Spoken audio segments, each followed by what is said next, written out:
കേരളത്തിലെ മാധ്യമങ്ങളുടെ ഇന്നത്തെ നിലവിളി കേട്ടാൽ തോന്നും പുതിയ KPCC പ്രസിഡന്റിനെ നിയമിക്കാൻ അവർക്ക് ആരോ ഉത്തരവാദിത്വം നൽകിയിട്ടുണ്ടെന്ന്. ഓരോ ദിവസവും ഓരോരോ പേരുകൾ അവർ വലിച്ചു വെച്ച് ജനത്തിന് മുമ്പിൽ ഇട്ട് കീറുകയാണ്. എന്തിനു വേണ്ടിയാണ് ഇത് ചെയ്യുന്നതെന്ന് മനസ്സിലാവുന്നില്ല. ആര് KPCC പ്രസിഡന്റ് ആകണം എന്ന് തീരുമാനിക്കേണ്ടത് പാർട്ടിയാണ്. അത് പാർട്ടി തീരുമാനിച്ചു കഴിഞ്ഞാൽ പാർട്ടി അത് പ്രഖ്യാപിച്ചാൽ ജനങ്ങൾക്ക് അറിയാൻ പറ്റും. പക്ഷെ അതിനു മുമ്പ് ഇങ്ങനെ ഓരോരോ പേരുകളിട്ട് അത് അവരുടെ നോമിനി ഇവരുടെ നോമിനി എന്ന രീതിയിലെല്ലാം അപമാനിക്കുന്നത് മാധ്യമങ്ങൾ നിർത്തിയിട്ടില്ലെങ്കിൽ മാധ്യമങ്ങൾക്കെതിരെ നടപടിയെടുക്കേണ്ടത് അത്യാവശ്യമാവുകയാണ്. ഇനി ഒരു കാര്യം പറയാം, ആര് തന്നെ KPCC പ്രസിഡന്റ് ആയാലും അത് പാർട്ടിയുടെ പ്രവർത്തകർ അംഗീകരിക്കും, അവർക്ക് അത് സ്വീകാര്യമാണ്. ഇനി ഇപ്പോഴുള്ള പ്രസിഡന്റ് സുധാകരൻ, അദ്ദേഹം ശക്തനായ നേതാവാണ്. അദ്ദേഹത്തിന് ചില ആരോഗ്യ പ്രശ്നങ്ങളുണ്ടായ, ചില നാക്കുപിഴകൾ സംഭവിച്ചു എന്നുള്ളത് മാറ്റി നിർത്തിയാൽ ഇപ്പോൾ അദ്ദേഹത്തിന് ആരോഗ്യം വീണ്ടെടുത്തിട്ടുണ്ട്. നാക്കുപിഴയെല്ലാം ഇപ്പം വളരെ കുറഞ്ഞിട്ടുണ്ട്. അദ്ദേഹം പിണറായി വിജയന് എതിരാളിയായി നിൽക്കുന്ന ശക്തനായ നേതാവ് തന്നെയാണ്. അദ്ദേഹത്തിന് അത്രയുള്ള ശക്തനായ നേതാവ് ഇന്ന് കോൺഗ്രസിൽ ഇല്ലെന്ന് പറയാം.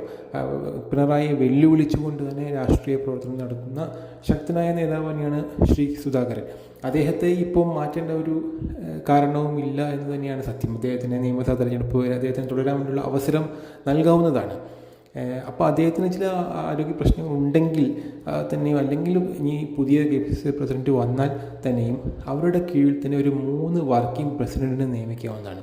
അവർ 3 വർക്കിംഗ് പ്രസിഡന്റ് നിയമിച്ചുകൊണ്ട് കേരളത്തെ 3ആയി തിരിച്ചുകൊണ്ട് ഒരു മലബാർ ഏരിയയിലും മധ്യ കേരളത്തിലും തിരുവിതാംകൂറിലും 3 പേരെ വർക്കിംഗ് പ്രസിഡന്റുമാർക്ക് അവരുടെ സ്ഥാനം നൽകി അവരുടെ മേഖലകളിൽ അവർ ശക്തമായി പ്രവർത്തിച്ചുകൊണ്ട് അവർക്ക് റിസൾട്ട് ഉണ്ടാക്കാൻ പറ്റും.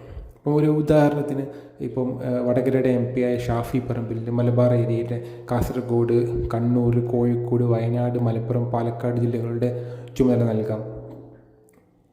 മറ്റുള്ള തൃശ്ശൂർ, എറണാകുളം, ഇടുക്കി, കോട്ടയം ഈ ജില്ലകളുടെ ചുമതല റോജി M ജോൺ നൽകാം.